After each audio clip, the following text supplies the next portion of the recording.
So here's us on the Raggedy Edge.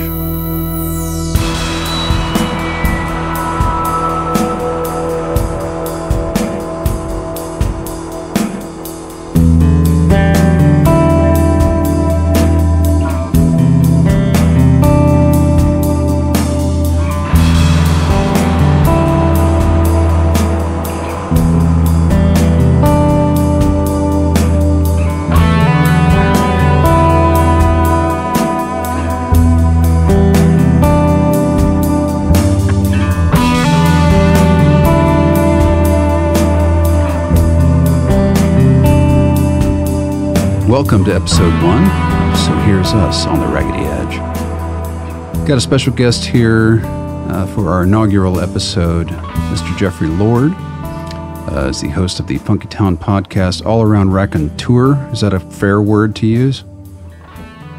Sure. Yeah. How would you describe what it is that you do in the community? Because you do a lot of things. I don't know how I would describe it. I mean, you fish. I try to support, you fish. You know. Yeah, I do fishing and camping and like going to see local music shows and like, you know, spreading the good news about local music. And so, you know, I've called myself a local cheerleader or local not evangelical in the way that. Right. Yeah, see, that's a loaded term. I evangelize. Yeah, but I evangelize. I feel like that's the original meaning of the term. It's like to promote things that you believe in, you know. So that's and you know, it's one of those it's one of those many things that's happening right now with language generally, is that a thing that used to mean one thing and now means something else, and we all have to sort of catch up. It's like emojis. Emojis that I thought meant one thing, now I'm finding are now different things, and I'm being warned off doing things like using ellipses and putting periods in text messages and such. And so I'm having to recalibrate my entire way of communicating sometimes. Some of that is weird. You know, and there's bits of it that I'm just going to... there's bits of it I'm just going to resist till I'm dead, you know, but there's others that I feel like there might be some ground. I don't know. As you were saying. Oh, no, sure. Like, whenever I text my daughter, I usually... will text everything that I'm thinking. Yeah. With complete sentences and periods and capital letters, and you know, and send it to her. Well, she'll write, "Hey Dad, send. You know, can you pick me up at 10:30? Send. I'll be outside. Send. Probably sitting on the bench. Send." I'm like, I don't need 4 text messages to all be in one thing or whatever. Yeah, but, right. No, the other day I was writing back and I put K instead of okay, and she's like, "Don't do that." I was like, "What?" She's like, "No, that's rude." I was like, "Oh, really?" She's like, "Yeah." She goes, "If you just hit the letter K instead of okay or writing out OKAY, if you just do K, that's rude." I was like, "Yeah." All right. And I didn't know that. So if it is, it is. I won't do it. You know. And I sort of understand that, actually. I kind of understand how that can be perceived as somewhat passive aggressive. But it's also, I was told that periods are passive aggressive in texts, and so I don't know. I don't know if I'm on board with all that. But then again, you know, I'm 50 years old, so the world don't really care what I think about stuff. It just keeps changing. And sure, no, and that's fine. I mean, it's the same thing with us. I mean, at some point, cool just meant cold, right, or not warm. You know, yeah, absolutely. Gay meant happy. You know, I mean, we've changed different things. You know, exactly. Now you say, "Oh, I'm happy," and so it's the same old. I don't like it when they change the words to mean the opposite. Right, that can kind of mess with you a little bit, because you may have a reflexive way of saying something, and it doesn't mean what you intended it to mean. And I kind of think that's. I think that doesn't just restrict itself to language. I feel like that's also sort of with the intentions that you have when you're, you know, trying to help, when what you perceive as trying to help somebody, and they might be perceiving it as you maybe getting in their business a little bit, you know. And so it's kind of, those are very individual, but sometimes cultural as well. And it's one of those times where so the conceit of the show, for people who are just now discovering this show, which it would be everybody because this is the first episode, right, is that I feel like we are on so many different edges right now of different things. So technology-wise, we're on the edge of, machines becoming sort of independent of us in many ways. We're on the edge of cultural changes that are going to be, world shaking. I feel like political changes that are going to be very, I've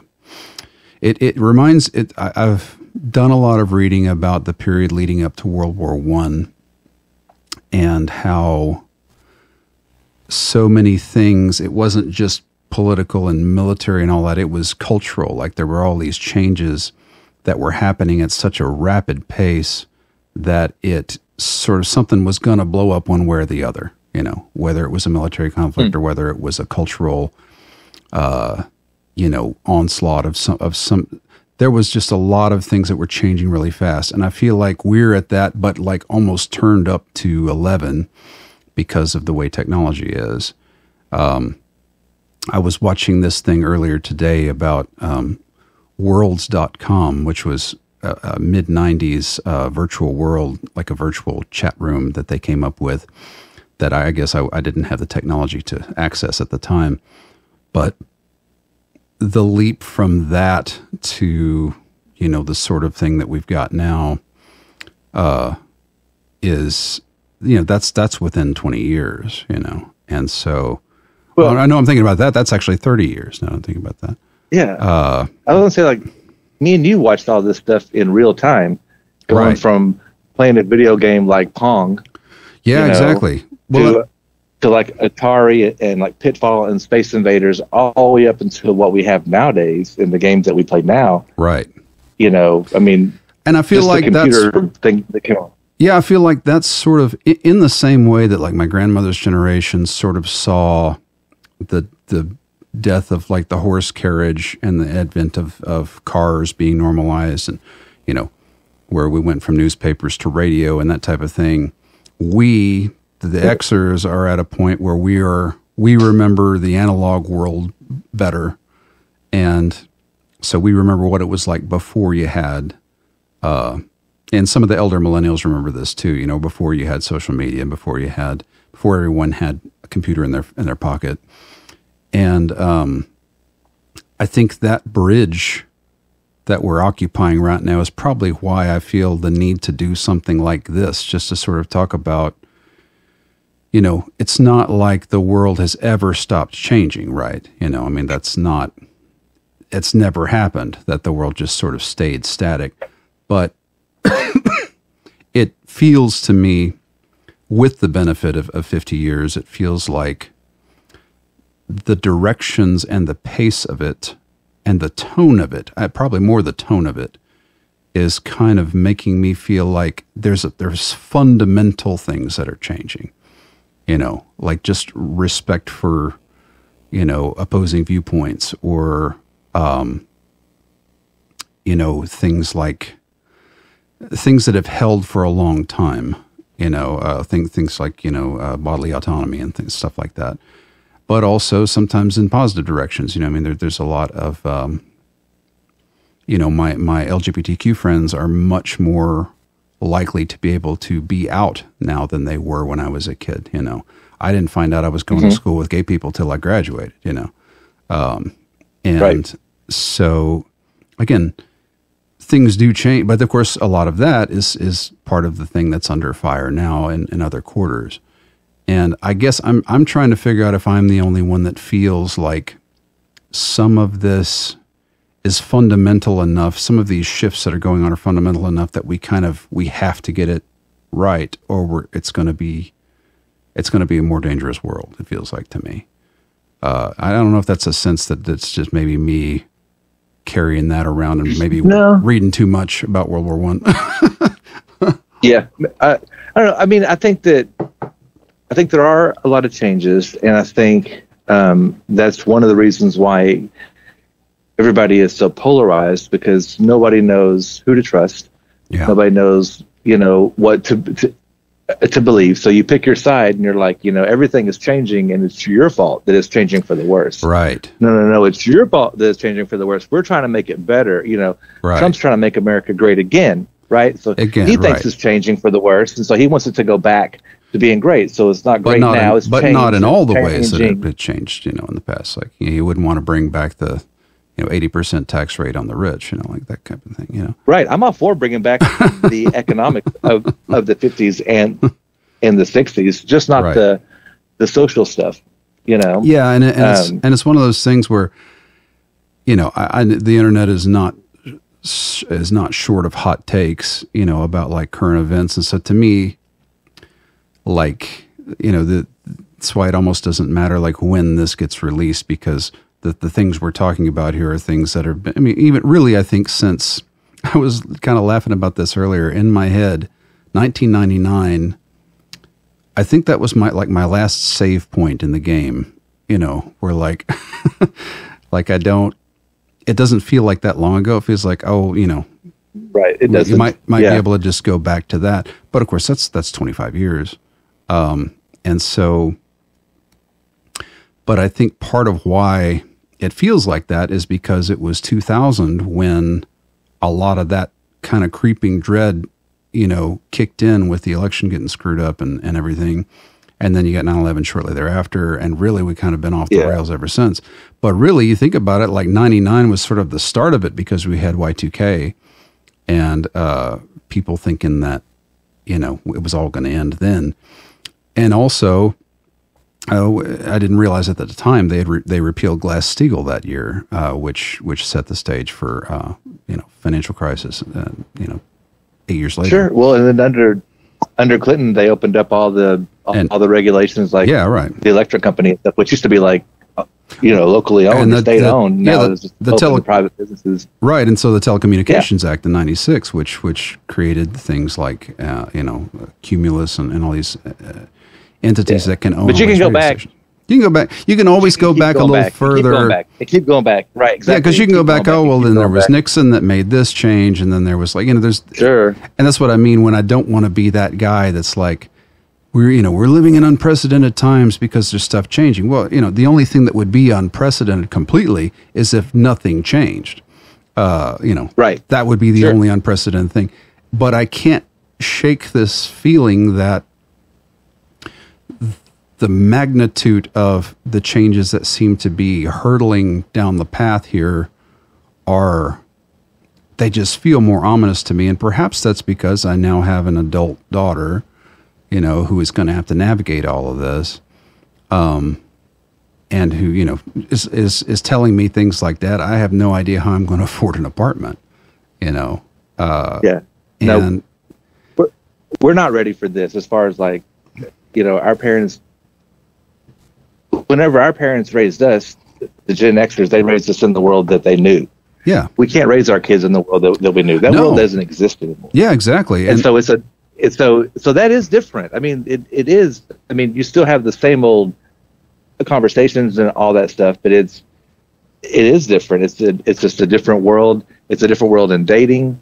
It's a different world in job searching and apartments, and everything is, completely different. Well, I had the experience. Wow. I had the very kind of odd experience. So I got my marriage kind of fell apart back in 2018, and I went back on the market shortly thereafter. And I tell you, the last time I had been on the market prior to that was in the 90s, and it is not at all the same world as far as that goes.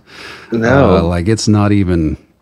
It's barely recognizable, really. And in the end, the way that I ended up meeting Trista was the analog way. It was less that. It was less the digital way and more the analog, just because that was a way I was more comfortable with.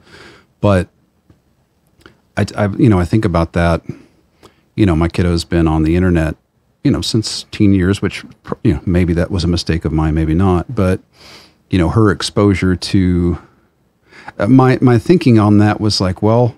So you're going to have to learn to navigate all of this, and it's the world they're going to live in. I don't want to be super Amish about it and be like, well, when you're 18, I'll get you get to go on the internet, like that.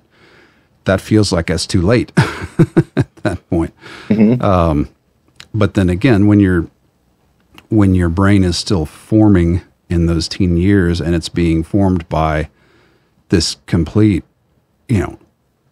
anarchical, unreal space that the internet is, that runs the risk of kind of screwing you up too. But, I won't know unless I get a call from the therapist when she turns 30 or whatever, but, Sure. I think, So, yeah, good.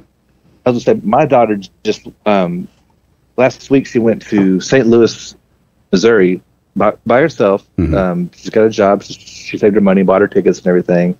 And she went out there to meet some friends. And these friends are internet friends. Oh, okay. It's, and so she met them in a chat room a few years ago, and they talked to each other and, and share photos and send each other presents in the mail and do all that kind of stuff, Mm-hmm. And then she finally went out there and met them in real life, and I was like really nervous about it, because it's like, how do you just meet somebody on the internet across the country and then just go see them or whatever? But yeah, and it's weird because I do, I'm not enough of a Luddite to where that, like, I was a relatively early adopter of something like Second Life, like where I got in there in 2006, and there are people I met in there that I met in person later, we would meet up for things, and it was possible they'd be serial killers or whatever, but, really they were just people, and you have they're just people like you. Yeah. Yeah. And the only difference is, of course, in the online environment, you can cultivate your personality to be more presentable. And I do that. I certainly, as a performer, I certainly do that. But then when you're actually in the room with them is when you start noticing, little bits that are not in character, right? The things that are really probably more closer to who they are in their entirety than into the small sliver that you see in an online space. And sure, to me, that's good, because that means that they're being a full, authentic person with you. But it also, it's a little risky, because you're like, well, I know you liked the part of me I was putting online. I hope you like the rest of it. But then in that way, it's similar to online dating. It's like, here's this curated image of me, but now we're going to see the full, we're going to pull back the lens a little bit and be like, all right, here's the full picture. And some people run screaming, and some people are like, oh, cool. That's nicer than I thought. So I don't know. Yeah.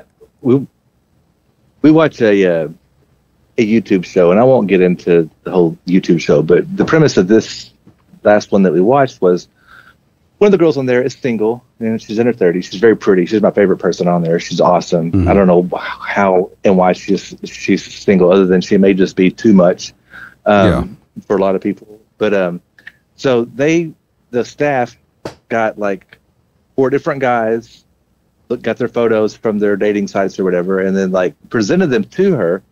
These guys are backstage now. They can't hear her, but they're backstage, and she's looking at them, and they're going through their profile. And I'm just sitting there going, oh my God, how, just watching what these guys do. And they're all trying to show their best selves, the photos with the dog and all the different things that they would write, the quotes and all this stuff. It's just like, God, how terrible to have to do this just to try to get a date, And then they bring the 4 guys out, and she meets them. And as soon as she starts talking to them, every single one of them wasn't at all what I thought they were going to be like from their profile. Yeah. You know what I mean? Right. I was like, how wild is, like, it doesn't, you can't show who you are on a Tinder profile or a Hinge profile, whatever it is. Yeah, but then you can try, but well, then it also depends on what your goal is, like there are people who are on there who are like, I just want to get laid. Like, that's all I'm looking for here. And then there's people who really are looking for soulmates and stuff. And you do present a little differently depending on what your end goal is. Like a Tinder profile is going to be slightly different than like an OkCupid profile, but in the same way though, that's just your stated motivations, somebody could be catfishing you. And I sometimes as a performer, I feel that way, like I'm presenting an image, through my graphics and through my, cover art, and I'm kind of like, okay, this is what I'm putting forth. And then sometimes I feel like sometimes people show up to the show and they're like, oh, there's just this guy, and I have to, through the music, I have to be like, no, this is what I'm trying to match it with, is this, and not just me as a person. And I think that's one of the main differences to me now. And this is a thing that's been around, nearly 20 years now, is that everyone has a brand. I think if you were to tell a kid in the, early 90s, like, be like, what's your brand? They have no idea what you're talking about. But I think, no, they'd be like Coca-Cola. You're right. Coke. Right. But that's I think, my brand. I love Dr. Pepper. But I think even if they don't use that terminology, I think everybody now is aware that they're putting forth a brand, to the point where you can spot it where people aren't, right? So that's the whole boomer thing, right? Is, there'll be a guy, taking a picture with his chin sticking out, and like he almost got surprised by himself taking a picture of himself, and a very non-cultivated online profile look, and that sticks out more than somebody who has clearly, been looking at angles and lighting and things to try to present, a version of themselves that's palatable and that somebody might click on as add friend, Mm-hmm. And so I feel like all of us now have a little bit of a marketing department inside of us, even if we're not entertainers, because it's on some level we kind of still are, and I may be slightly biased in this, and that I know a lot of people in the entertainment industry, but I think I've seen it in enough spaces that are not that, that people are more aware of image, I guess. Yeah, I think if you post regular on any social media platform, then at some level or some point you're trying to entertain or educate or something. You're trying to get people's attention, and maybe get some sort of, we're trying to engage, a validation. Yeah, and you're going to put your best foot forward to do that. You're going to make sure you look nice if you're taking a selfie, or you're going to make sure you're at a cool spot, or you got cool food, or if you're going to write something, you're going to try to, hopefully you look at it a couple of times and make sure you didn't misspell anything and didn't forget a word, or although these days, that's the great thing about it. Yeah. Well, and then again now, there's been a lot of talk, I think, about like the dead internet, right? Where there's so many bots and so many fake profiles out there that I think sometimes it can be difficult, because you see the computer is figuring out, what people click on, but then the people are watching that too and going, oh, well, people clicked on that. And if we're all sort of going for that same thing, if we're working to game the algorithm, how much of ourselves, of our actual authentic selves, are we losing in that transaction? I feel like sometimes I do that. There's things that I don't say because I kind of think, I don't know that that's good for the brand, right? Oh yeah, of course. But that I have a commercial reason to think that too, But it's also It's always kind of been that way, though. It's just it's a different form of media. But I mean, if you're going to go onto one of the late night programs, or be interviewed by a magazine or a radio show, you're going to have a team that's going to be like, hey, look, try not to talk about this. If they ask about this, answer it this way. Yeah, that's true. Let's not talk or whatever. And so you're trying to, when you're an entertainer, or whatever, you're putting some sort of image of yourself, whether it's an authentic image, you're like, no, this is me. Right. It's still the image that you're telling everybody, even if it is, this is me or whatever, or this is, I'm, and there's this isn't me, but this is my entertainer, that's what you're putting out there. I feel like there's very few.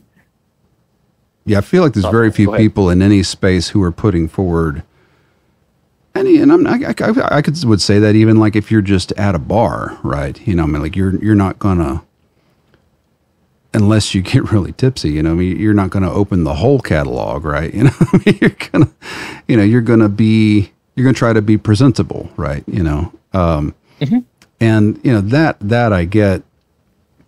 I've always kind of felt like, and this goes back even to the 80s, you know, I felt like the more that we have a mass culture, you know, a mass media to draw our catchphrases and looks and, you know, ideas from, that sometimes we sort of just pick a template and we kind of go, okay, I'm going to be that guy, you know. And because I remember people doing that back in the 80s, you know, they were like, okay, well, I'm goth kid, you know, I'm punk guy, I'm, you know, roper guy, you know, like, I mean, we even had like, basically had hallways at my high school anyway, that were like, that's the roper hallway, you know, that's the preppy hallway, you know, and it was, that was funny, you know, and it was kind of categorized that way. The thing that I've actually kind of admired the millennials and the Gen Zs about is that they seem to be less concerned with things like genres, and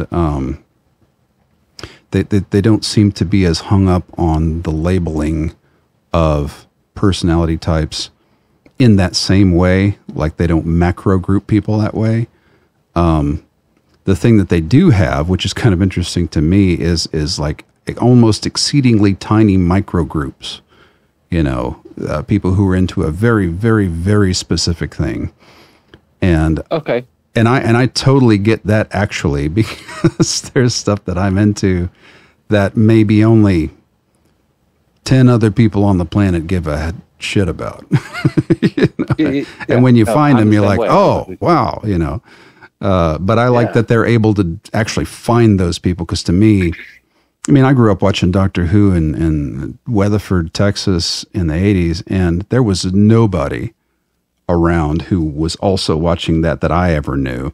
And it took until I found a pen pal through some organization that was in Australia, you know, to talk about Doctor Who with.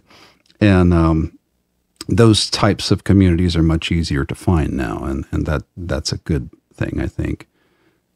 Yeah, for sure. But I think it also means that what we talk about when we talk about pop culture is not as unitary as it was. I was talking with somebody about like watching, you know, an old Johnny Carson episode, you know, and they would have these celebrities on, and pretty much everybody knew who these celebrities were, you know, whether you were old or not. Like, you know, people would generally know who somebody was, because there were only, you know, 3 major network channels. And if you were a celebrity, you kind of had to be on one of those. And I feel like that's not really the case anymore. I feel like there's people who are definitely celebrities, but they're celebrities within a very niche thing that you might not even ever see on television. You know, there's celebrity esports players, there's celebrity, you know, cosplayers, there's celebrity YouTubers, people who have vast fan bases that a band would kill for, you know. And but they're not known outside of those circles, and it's kind of one of those things where you think about, you know, when somebody talks about, you know, well, the culture. What's the term that I keep hearing thrown around is the spirit of this age. And I don't always even know what that means when people say that, because I think it depends entirely on who you talk to. You know, are you talking to people who are going to, you know, to see Tucker Carlson over at the Dickies Arena? Or are you talking to people who are going to see BTS at the same place, you know? Right. You know, what, I don't know that there is the degree of pop culture unity. The closest I think that anybody gets at this point is something like Taylor Swift. But even that's not universal, you know. And, right. She's still very polarizing. Yeah. Well, but, you know, you think about that. I mean, I remember back in the day, you know, you would have somebody who was really popular, and then you would have the guys who would hate them because they were popular. Right. You know, I mean, right. Yeah. Yeah. It's like, oh, I don't listen to that band. You know, they sold out, you know, that kind of thing. And, or even, you know, you turn your back on a band when they did get popular. Like you liked them before, but now that now that the kids that you hate like them, well, you can't like them now. And, you know, I thought that was kind of, to be Holden Caulfield for a minute, I thought that was kind of phony. But I think it's just more organically that way now, you know. As I was discussing with somebody the Skibbity Toilet series. Yeah. Which is just totally banana pants, that whole thing. And but it's also kind of fascinating, you know, in its own odd way, that it's something like that.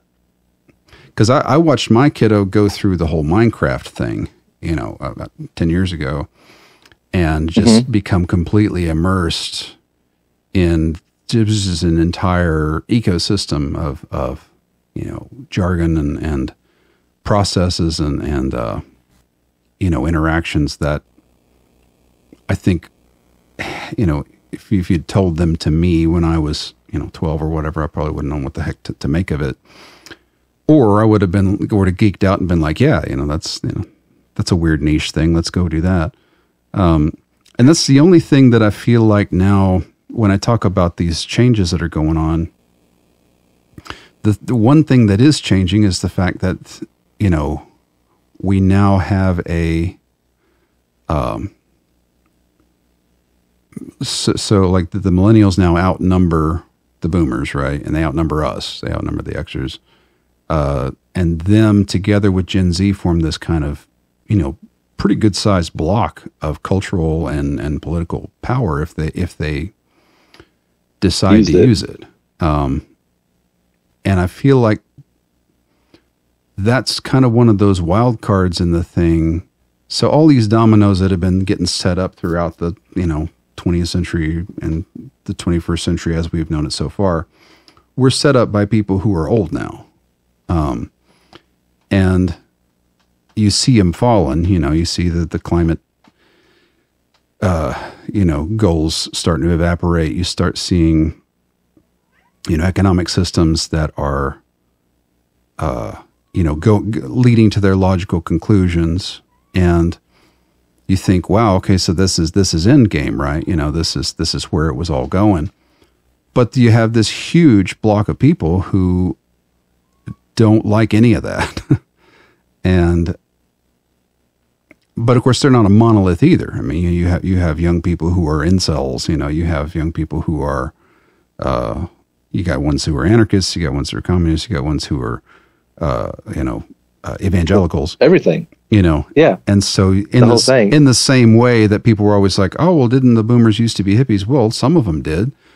But my dad never was, you know, I mean. Right, my dad never was either. Yeah, you know, and so you can, and well, Gen Xers, you know, it's like, you know, you could draw all these, you know, well, this was the slacker archetype, but, you know, I never felt myself as being a slacker, you know, and. I did. It was, no, there was a lot of that type of thing. Yeah, no, I totally wore that angst-ridden Gen X slacker badge for as long as I could in my 20s. I feel like I rejected it because I guess I tried thinking it through to its logical conclusion, and I was kind of like, that feels like that's me not going anywhere. And right. and the thing that I didn't understand, I think at the time, was how many people's upbringings were such that that was just their default setting. They were just like, well, of course I'm not going anywhere, you know. And that's a little bit of privilege on my part, I guess, you know, that I even had the inkling that, you know, things that you could have a path to some sort of success. But also, I think that's part of what kind of screwed me up a little bit as I started getting older, was that you know, like I said, all these dominoes that were laid in the 20th century are starting to fall now. And I keep getting roadblocks, you know, to achieving the sorts of things I want to achieve. And some of it's within my power, but some of it isn't. And, the fact that I'm paying what I'm paying for my apartment right now, that hampers my ability to do much else. But, I think starting off with kind of a jaundiced view actually sometimes can help you a little bit to be like, well, because, in the Buddhist tradition anyway, it's like, the thing that causes suffering is the gap between the expectation and the reality. And my expectations were set at probably an unrealistic level, of what was possible. And so I have friends whose expectations were never nearly what mine were, and they're much more content than I am, because they at least achieved something. And just the fact that they achieved anything makes them deliriously happy. And whereas with me, it's like, well, yeah, but what else? That's not, I hadn't gotten as far as I wanted to go. I did this and this, this and this and this, but what about the other thing? And so that's kind of and that's somewhat genetic, because my grandma was kind of like that. It's like, nothing was ever quite good enough, and that may just be a thing that gets handed down. But I also think too that what it's turning into for because we in our age group, we did at least see people succeeding in things that they were doing, and I feel like there's less of that happening now. I feel like when I talk to younger folks, there's less of a sense that things are possible, because they're just, everyone they know is struggling, and I do actually, I agree with what you're saying. I do want to play devil's advocate, but I do agree with what you're saying, because I think that with what we're getting paid and what things are worth and all this stuff, it's just too hard to live. Yeah. But we live in a time where it's like there are people out there, young people out there, that are making a buttload of money doing social media stuff. Oh yeah, there's really interesting ways of becoming fame and becoming, and getting money through YouTube or TikTok or, and so there's not the opportunity for, say, like the factory workers getting a union job, getting the pension and all that stuff, and having, that's definitely not there. But we do have this weird opportunity now that we didn't used to have, as far as access to, like, Well, now, of course, every kid can't do it. Only and that's the main thing. A few are going to do it, right? That's the deal that I guess is. It's a little bit analogous to like me wanting to be a rock star when I was 18, right? It's like, okay, you do this and you become a rock star. Well, you don't ever look at the odds. You don't ever look at like the number of people who start a band versus the number of people who are able to make that their career. I mean, it's a huge differential. And the same thing with being an influencer, right? Or being a YouTube star. It's like the number of people who attempt it versus the number of people who make it viable is I would say probably about the same, as the rock star track. But I will say the ones that seem to have made it, probably in both cases, are the ones that work. I mean, and really work. Oh yeah, no, and they're putting out videos every day. I mean, every day for a year, maybe 2 years before anything happens. They're doing it every day, just slowly building an audience until something hits and they get 10,000 views. Oh my God, something else hits. They got 200,000. Now it took them 2 years of posting something every single day. And that's the thing is I don't disparage. Yeah, I don't disparage these people, because I'm like, look, I mean, that's not a thing that just sort of happens. I mean, that's a thing that, no one's going to find it if you don't put it out there. I think the difference is, and I'm seeing that. So I work on a college campus, and so I'll see people who are ostensibly they're there to get a degree, to in a field that they feel like they can get a job in, but really though, they're taking reels, they're sharing content with friends, they're tagging everybody, and I mean, they're somewhere in the back of their head is like, yeah, but wouldn't it be good if I didn't have to do this job? Yeah, of course, yeah. And I can't blame them for that, but like you said, that's a job in and of itself. Yeah, it's probably going to be. And once you're in it, you can't stop. Right. You know, it's well, like yeah, you got to keep doing that stuff every day. You got to keep up that workload, and I mean, it's got to be, you know, as cool as it seems, it's got to be like such a beating. Well, same thing with being like a rock star. Yeah, I mean, you get burnt out. Rock stars, they didn't just, they had to work hard to get there, and then once they're there, they continually are just like moving, shaking hands, talking to people, press, TV, radio, concert, right. You know, tour bus. It sounds so cool and it sounds so awesome, and they have all this money, but it's like, you know, they're running themselves ragged. Right. Well, and that's why we lose so many of them. You know, is that you know, there's only so much of that you can do, and remain sane. You know, especially if you hit it at an early age. I was listening to an interview with R.E.M. about that because Michael Stipe had been friends with Kurt Cobain, you know, and he said, we kind of got lucky that we took a long time to become famous, you know, they happened over about a decade versus they just kind of had it like bam, you know, and that'll screw you up more, having it happen that quickly than just, you know, a gradual build. And it's one of the things about, like, for instance, doing music online. You know, you're trying to go for the viral thing, obviously, but once it hits, like, you kind of have to ride that sucker, you know, as hard as you can before you drop back off the map. You know, I mean, it's so fleeting, and or it can be very fleeting.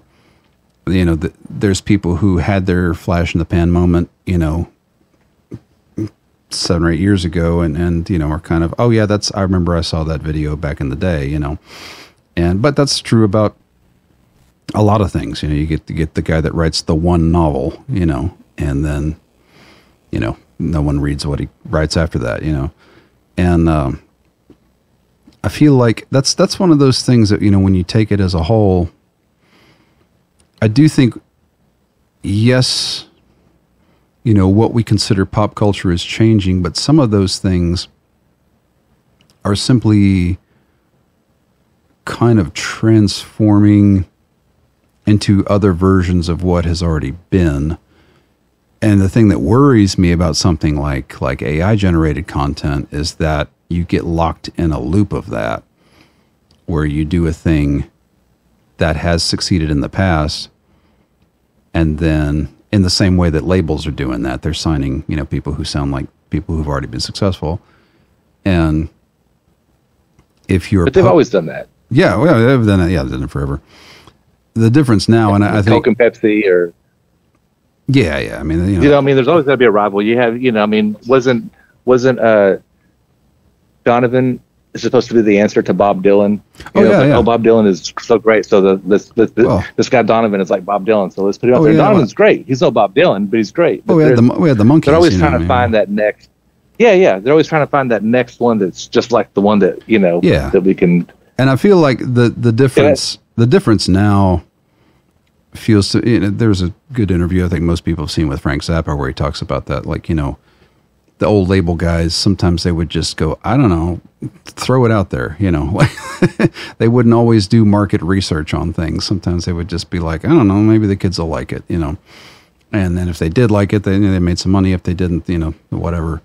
But I think that the chances that are being taken by corporations are much lower, whereas the things that are appearing online, today I saw this guy, God, I can't remember his name, playing a saxophone in a way that I've never seen anyone play a saxophone. And just kind of, you know, there are still people out there innovating all the time. And the tricky bit is to try to catch them and to somehow figure out a way those people can continue to pursue those things and still live, you know, like still have a life. 'Cause that's always the tricky thing. It's like, and that's why we have so many Nepo babies, you know, that are in our pop culture right now, is because those are the only ones in many cases who can afford to pursue that, you know, that type of thing. The rest of us are just kind of trying to figure out how to pay rent. But I do think there's still an appetite, at least amongst people that I know, for things that are engaging and things that are new. But what I worry about with like AI generated content and stuff like that is that it's eating into that a little bit because you're kind of flooding the zone with shit, right? And you're encountering so many things online that don't have intention behind them. And I think sometimes it can run the risk of just making people a little bit jaded. I know it certainly can do that to me. I don't know how Maybe. much. I don't know how much of that you've encountered. Well, I know what you're saying, and I want to say, I wonder if the more and more of AI inspired music and art comes out, I think the more of the thirst for human made music and art will come. That's my hope. From that. That's my hope. I think that. But I wonder, when you walk into a bookstore or you walk into a record store and you just see thousands upon thousands of books, and you I won't say you, I only know, what, say 10, 15, 20 of the authors. Right. I only know maybe a couple hundred of the bands out of these tens of thousands of records. You know what I mean? And it's like, how do you cipher through all that? Well, stuff? right. How do you read all those books or watch all those movies? It's always. So I think that this is just more of that. It's just more of the same. The options are so much that the beautiful thing is that if you want it, it's probably out there somewhere. And that's always been the thing with me. It. Because I've had that thing where I've read a book and I've been like, wow, that's, I want more of this. But then I got to figure out, how the hell do I find something that's along this line? And yeah, sometimes it's just asking around. It's just being like, and that's, I feel like that has kind of taken the place of like a newspaper rock critic or a newspaper book critic has been the online community. It's been like, you can post and say, I really enjoyed the new David Mitchell book. What kind of things are out there that's like that? I was watching this YouTube series with Rainbot, and she just doesn't post very often. And so I was like, okay, what are some channels that are like, Rainbot? And there was all these answers. People talking about, you can go to Nexpo, you can go all these places. And I feel like that community recommendation component is very, very potent to kind of keep the recommendations from coming from the corporations and to keep them coming from the people. And I feel like that's the reason why you would have some of these podcasts and things that are just people, they're not Comcast or whatever. And I think that it's one of the benefits of being as old as I am is that I remember a time when it was harder to make a thing and release it into the world. Like you could make an album, but you had to go to a studio and spend a shit ton of money and then you had to find a distributor. And then you had limited reach as far as where it was going to go, unless you forked over a good amount of cash. And I feel like now, I can make a record at my house and then push a button and it's available in the entire world. Right. Of course, the issue with that is that means everybody can do that. So for people the issue then becomes finding, those things in amongst all of the stuff. And I think the frustration that I get sometimes with the AI generated stuff is that, I will see how much of it there is and I'll go, God, how in the world am I going to find stuff that is real out? And really then it comes back down to finding reliable sources. When I was talking to you about doing radio plays and stuff, and you gave me recommendations, of stuff that was in the type of vein that I was talking about doing, that's a personal recommendation. I can kind of hang something on that. Whereas sometimes if you just go to the Google, I mean, you're going to get whatever's being promoted. And I feel like the younger folks are probably more savvy about that. They are. Because they've kind of been, Rick Beato had a thing about how his kid can recognize AI generated music, like without, like he gets it right every time, like, no, that's AI, and there's something that they can just pick up on. And I feel like if there's any hope at all for culture remaining diverse and vibrant, it's that people's radar is going to improve, But don't you think that there's always going to be a rebel culture, a subculture, an underground of some sort? Oh, absolutely. Somewhere, in fact, there's more. In fact, there's more of them now than there were when I was a kid. Well, that's what I'm thinking. I'm thinking that the internet helps those people. Like you said. I mean, now. But my question in that is, in amongst those subcultures, how many of those folks are able to make a living doing it? And I don't know the answer to that. In some cases, they do. But then again, is that the goal, right? If the goal of art is expression and connection, then this little interregnum that we had in the 20th century, where it was also coupled with large profits, maybe that was an aberration. Maybe the thing that art is supposed to be for is direct connection with the people who need it, and those people find it through whatever means they can. And the communities that get forged from that, I feel like, are what's, I feel like I'm a proud member of the Fort Worth music community. And I feel like it is a community. It's not just a kind of a bunch of people, out for themselves. I feel like there is a lot of community spirit in it. And I feel the same way about, I'm in the Second Life music scene as well. And there's a lot of camaraderie in there as well. And there's that spirit, I think, is harder to kill. The thing that I just get concerned about is just things like, fewer people going to shows and, all venues closing. And that's another one of those things that I feel like we're on a weird edge on right now, is live music being a thing that can be viable on a local level, because it feels like there's a lot of places that are just struggling to keep the doors open. But some of that is because the way that people are consuming music now is different than it used to be. They're going to a bar, even by itself. So many people now are just getting the vape pen, and they're not buying alcohol. They can't afford alcohol. And kind of just listening to tunes at home, and I actually see the appeal of that a lot, being an introvert. Yeah. But I also know that sometimes there's magical things that can happen at a show that just don't happen, when you're in your living room. So I don't know. No, for sure. And I don't know how you thread that particular needle, but then everyone's going to do it a different way. But it feels like just sort of all these cataclysmic closings of, music venues lately.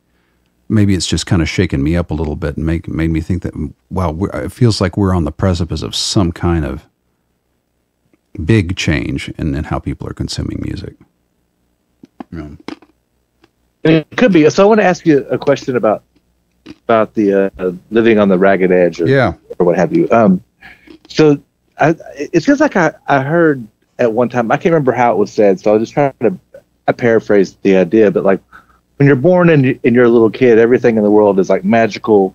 Right. Everything is possible, and it's just this very magical and fantastical is the best words I think for it. When you're a little kid or whatever. And as you get older, that stuff kind of falls away, and you see things for what it really is, becomes for real. As you get older and you start to approach death, and I know that we're in our 50s, but we're closer to death than we ever have been. You know what absolutely. I mean? And so as you approach death, the darker things seem, the more chaotic things seem, the more like the world is ending, it seems, only because it's your own personal trip and your world is ending. At some point, you're going to cease to exist, and all these things that are happening are signs showing you that, and that's why it kind of freaks you out. And that's absolutely true, and that's something that, you know, there's loads of, you know, writings and songs and things about going back decades, you know, or centuries really. The thing, I guess, that makes me think that we're in a slightly different period now is a lot of the people that I talk to that are younger than me are actually more depressed than I am about the future. and I'm trying to figure out if that's a thing, if that's a function of them being creatures of the internet, where that's a thing that they're being exposed to, or if that is an accurate representation of the way they're looking at their future and going, geez, you know, I can barely afford to eat. I don't know how I'm supposed to build something. I don't know how I'm supposed to build a life under these conditions. But then I think back to it, and I think, you know, people in the Great Depression, I have to think, also had feelings like that, you know. Right. We're probably looking around them and just being like, how in the hell are we getting out of this? You know, because it during the Cold War, when you think that the Russians are going to bomb us at any minute, you know. Yeah, there was a great, God, I can't remember who. Well, I think it was Feynman, Richard Feynman, who after they had built you know, the Manhattan Project and all that, you know, he would go into towns and he would see somebody building a bridge or building a building, and he would go, why are they building things? You know, we're all going to die. You know, like, why are we building anything? And in later years, he would kind of see that was, you know, obviously he'd kind of been triggered by, you know, seeing the destructive potential that we had, but also, you know, you look at that period now, and you're talking about the middle of the 20th century. You know, that was a period of massive growth and development, but some of it had to do with his lens that he was seeing it through. And I do agree that since I am probably statistically closer to being dead than to being anything else. Actually, I was laughing, a friend of mine, when he turned 35 years ago, he was like, well, I'm half dead. And I was like, you might actually be, you know, 3/4 dead. We don't know. But, yeah, maybe you're 99% there. Who knows? But, you know, I do have the mortality thing gripping me. You know, I do have the thing of like, well, if I'm going to do this stuff, I kind of have to do it now because, you know, statistically, I ain't got that much time left to do it. But what worries me is people my daughter's age saying things like that, you know, saying, you know, well, if I'm gonna enjoy myself, I need to do it before society collapses. You know, I need to do it before we're, you know, living in a hut down by the river or whatever. And that's the stuff that worries me more than the old people saying it. Is hearing the young people say it. I do worry about where the country could go in the next 10 years or so, next 5 months, 20 years, whatever. I mean, yeah, in the next 5 months, you know, the future of the country at times looks dim. I think the future of mankind in general, overall, I think we're progressing forward, and I think we're doing better. I don't think we're going backwards yet. I think they're trying to bring us backwards. Yeah. I put it down to just all the old dinosaurs are dying, and they're fighting it off. They're going extinct. That old school, that old world is going extinct, and they're going to fight tooth and nail all the way to the grave. Well, you know, I thought that for a long time. I thought, okay, you know, this is like the last gasp. You know, these are all these people who, you know, grew up with, you know, separate water fountains and stuff like that. Like, you know, once these people are gone, there will be some, but then you'll get somebody like J.D. Vance or whatever, and you'll, you know, or people who are like actual, sure, and people had kids.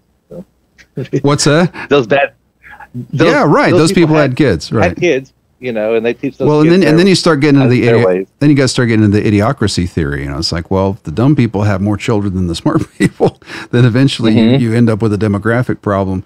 And there are days when I'm like, oh my God, we're here, But at the same time, I also know people who are just fantastic humans, and who I feel like surely if there's enough of those folks in the mix, the whole thing's not gonna tank.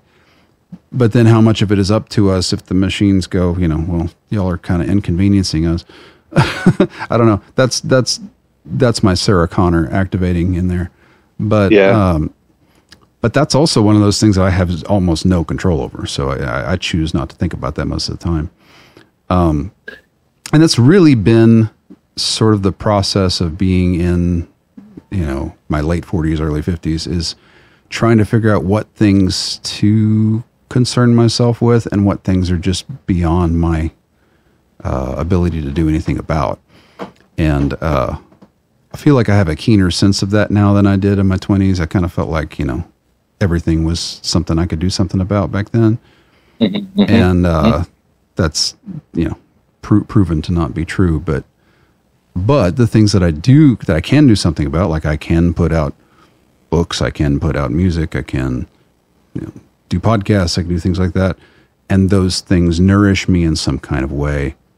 I feel like there's a certain amount of wisdom in that. And, I guess to go back to the old prayer, the wisdom to know the difference. The Serenity Prayer. Right. Yeah. I do think there's a lot of wisdom in that one. And really in the whole, in the Buddhist aspect of it, of just being like, look, you have to only expect what is going to be reasonable to expect. And if you set yourself up for disappointment, you can't be surprised when you're disappointed, But that gets contradicted by the whole American outlook of like, shoot for the stars and, but some of that though was people had agendas when they were saying things like that too.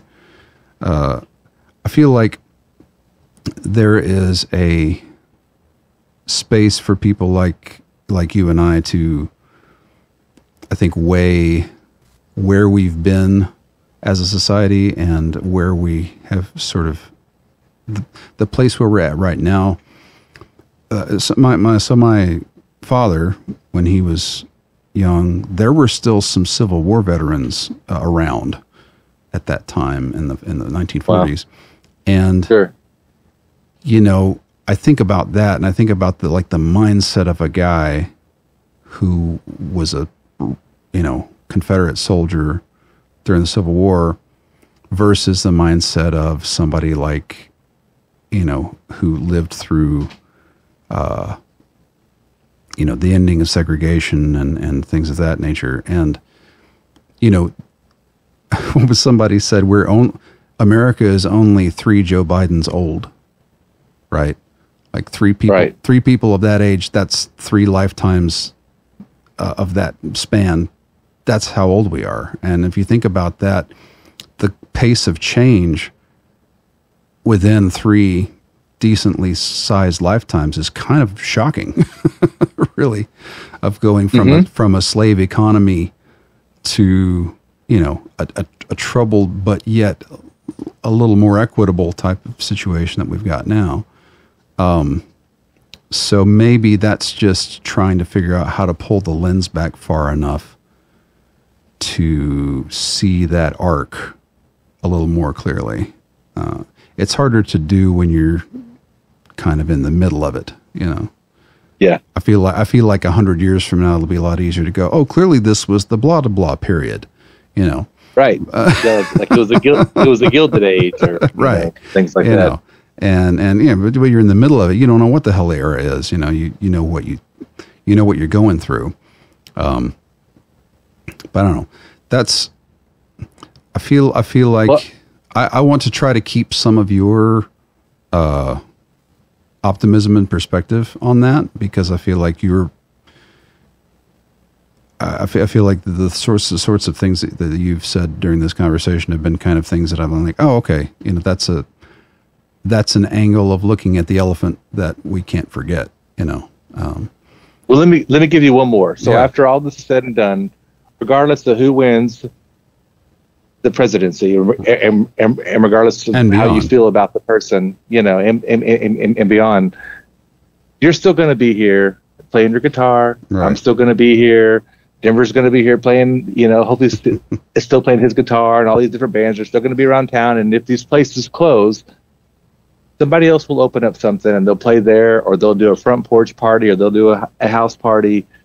And when we need each other, we can still text each other and call each other, and none of that's going to change. It may be harder to get groceries, or it may be, but I know that my family and friends that are around me now are going to be here next year and in 5 years. And then eventually I'm going to die, and those people are probably going to be around my deathbed. You know what I mean? Right. And so that won't change. I don't know exactly what life was going to happen with the economy, or with the wars, or with civil rights, or abortion, or any of that, that kind of stuff. But we have good people around us, and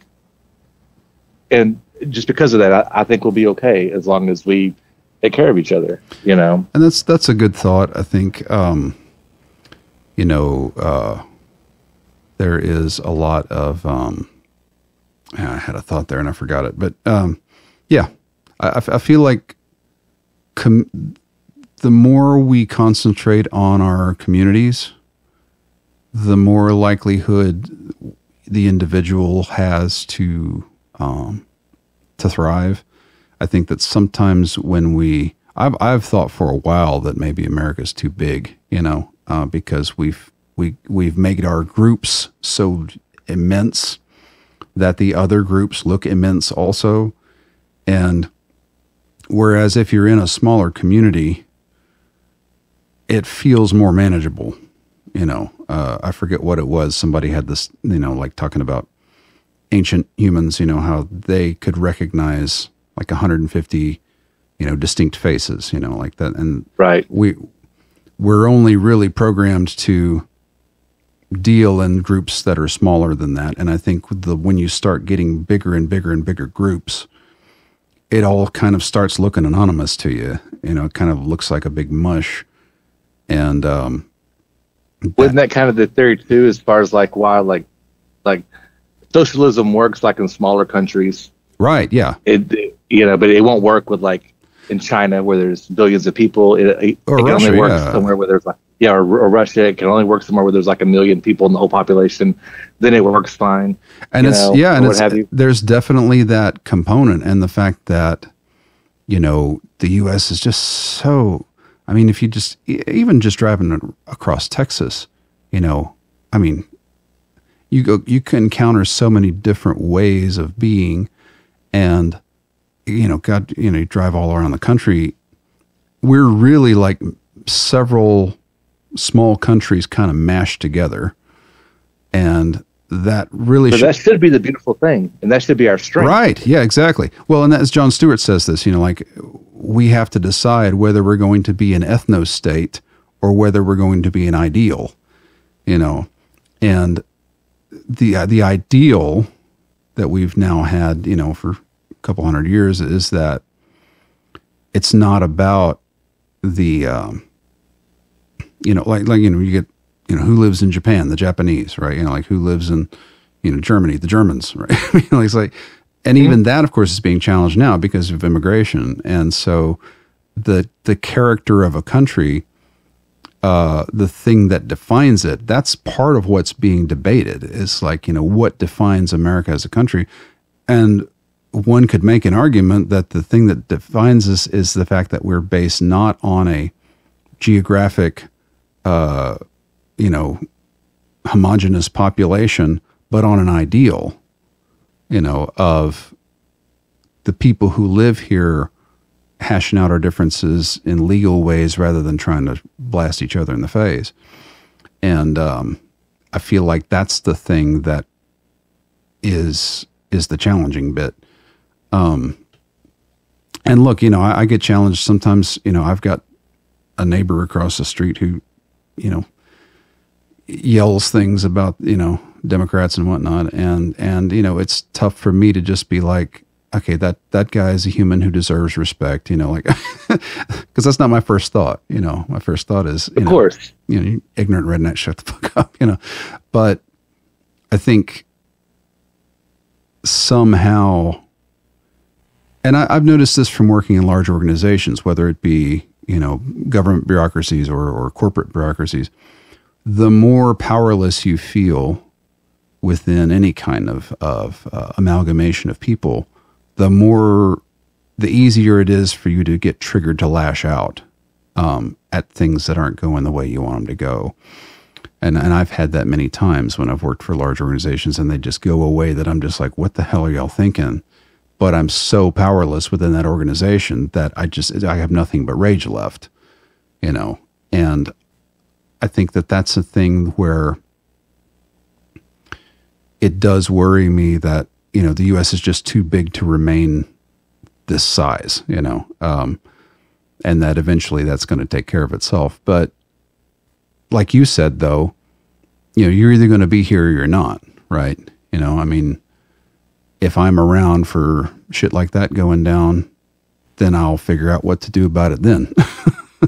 And in the same way, as people who have, you know, sometimes Americans, we get a little pampered, you know, about like what's a tolerable situation. And you look at people in other places in the world who are putting up with shit that we just, you know, we have no concept of suffering as far as that goes. And so I do think that that's part of why I wanted to do this podcast, was to sort of just get outside of my own head and you know, think about it's sort of like I hope you don't mind being my therapist today, because sometimes when you when you go to the therapist and you say the things that are inside your head, you say them out loud, and then you hear them and you think of them in a different way than you did when they were just in your head, right? You know? So, and that's a lot of why I make the music and the books and things that I make, is to get them outside of my head and to show them to people and go, hey, is this a thing is this just me? What is this? You know? And, so thank you for being part of that process today and always. Once again, for those listening, this is Jeffrey Lord, Funkytown Podcast. I know, I think, are you on a hiatus at the moment, or? Yeah, I haven't done anything in a while. It's just because I've also been kind of on the edge, right? about some of it, you know. Yeah, well, and stuff, but there's still, all the shows are still there. Lots of local bands, lots of music, and yeah. So if it's Funkytown Podcast, it's on Podbean, right? Yeah. Okay. Yeah, yes. Y'all should look that up. So we're going to have some more episodes of this show, just kind of talking to different people about their perspectives on things. And thank you, Mr. Lord, for being part of this experiment. Yeah, man. Thanks for letting me be the first one. That's really cool. I got to be the inaugural guest. You're a good pilot episode. Absolutely. This is the pilot. Let's see if they pick it up for syndication. Yeah, right. Yeah. Once again, that's not the network that decides that. That's me. So I guess that's the era we're in. Yeah. Right. Well, thank you, man. Yeah, it's always good talking to you. Likewise. All right, later.